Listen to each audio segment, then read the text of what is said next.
Salam Bapak Ibu dan Saudara terkasih di dalam nama Tuhan Yesus.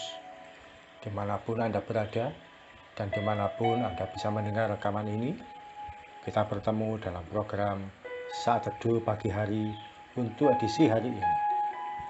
Sebagai dasar kebenaran firman Tuhan, saya akan bacakan dari Yohanes 15 ayat yang kedua. Firman Tuhan berkata, "Setiap ranting padaku yang tidak berbuah dipotongnya, dan setiap ranting yang berbuah dibersihkannya, supaya ia lebih banyak berbuah." Sahabat Kristus, suatu kali dalam doa saya mendapatkan penglihatan berupa sebuah piring yang sedang dicuci. Piring yang kotor itu dibersihkan menggunakan spons pembersih. Tiap-tiap sudutnya dibersihkan, dicuci, dan dihilangkan kekotorannya. Kalau piring ini bisa berteriak, dia akan protes dan merasa kesakitan. Tapi lihat betapa ketika hasil akhirnya selesai, piring itu pun menjadi bersih dan indah. Demikian juga dengan hidup kita. Ada kalanya Tuhan izinkan untuk karakter kita dibersihkan dari segala hal yang kotor dan yang tidak menyenangkan.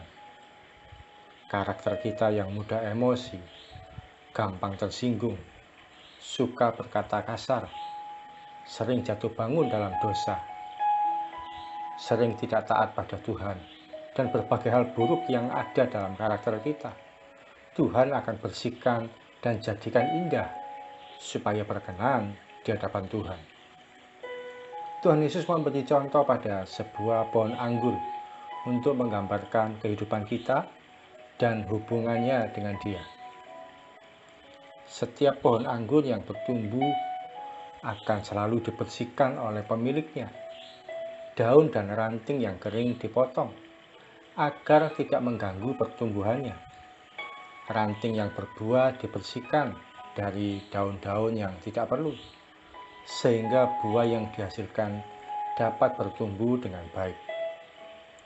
Salah satu cara untuk membersihkan karakter kita sebenarnya adalah ketika kita dihadapkan pada orang lain yang berbeda pendapat dengan kita, orang lain yang tidak sepaham dengan kita, dan bahkan terkesan menjengkelkan.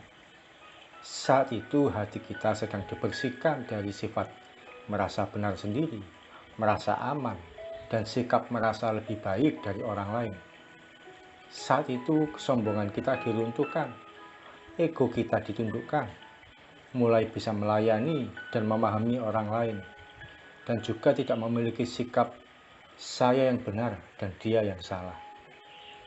Karakter kita tidak akan terbentuk ketika kita hanya bertemu dengan saudara seiman yang sifatnya baik, manis, dan yang sependapat dengan kita. Kita perlu bertemu dengan orang lain yang berbeda pendapat, berbeda sikap, dan berbeda karakter untuk membuat karakter kita muncul dengan indah. Bagaimana respon kita ketika menghadapi segala sesuatunya akan menentukan bagaimana sebenarnya karakter kita. Kalau Daud hanya bertemu dengan domba-domba yang dia gembalakan saja, karakternya tidak akan terbentuk. Oleh karena itu dia harus dipertemukan dengan Raja Saul yang menjengkelkan, yang mengejar dia karena salah paham. Dari situ dia terbentuk menjadi orang yang mudah mengampuni, bisa memahami orang lain, dan bahkan ketika Saul mati pun dia tidak bergembira dan mensyukuri kematiannya. Dia tidak berkata, "Loh, akhirnya dia mati kan? Sayalah yang benar.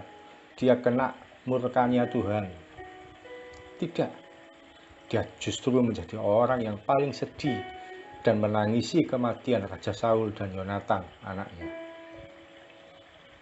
Kalau saya hanya bertemu dengan orang yang berkata, "Khotbah Anda bagus, sangat memberkati hidup saya. Anda seorang yang dipakai oleh Tuhan luar biasa."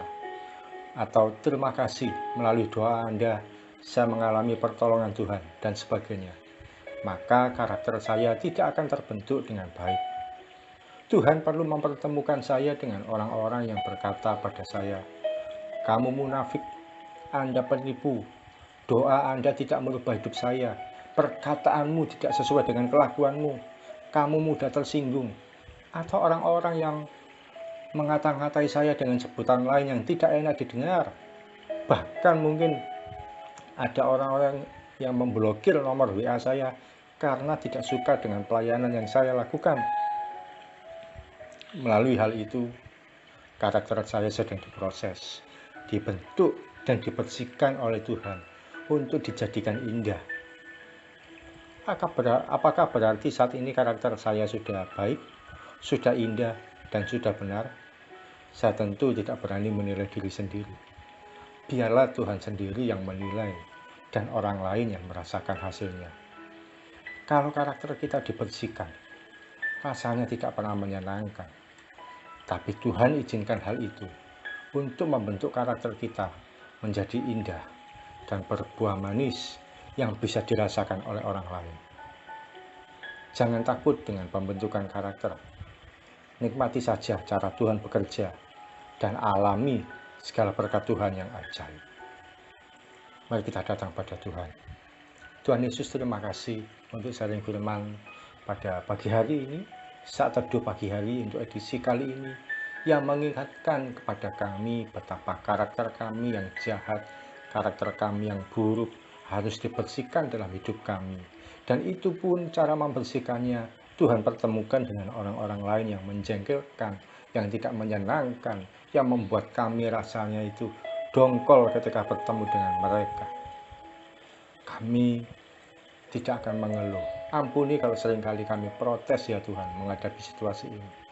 Hari ini kami sadar, karakter kami perlu dibersihkan, perlu diubahkan, perlu dibentuk serupa dengan Kristus.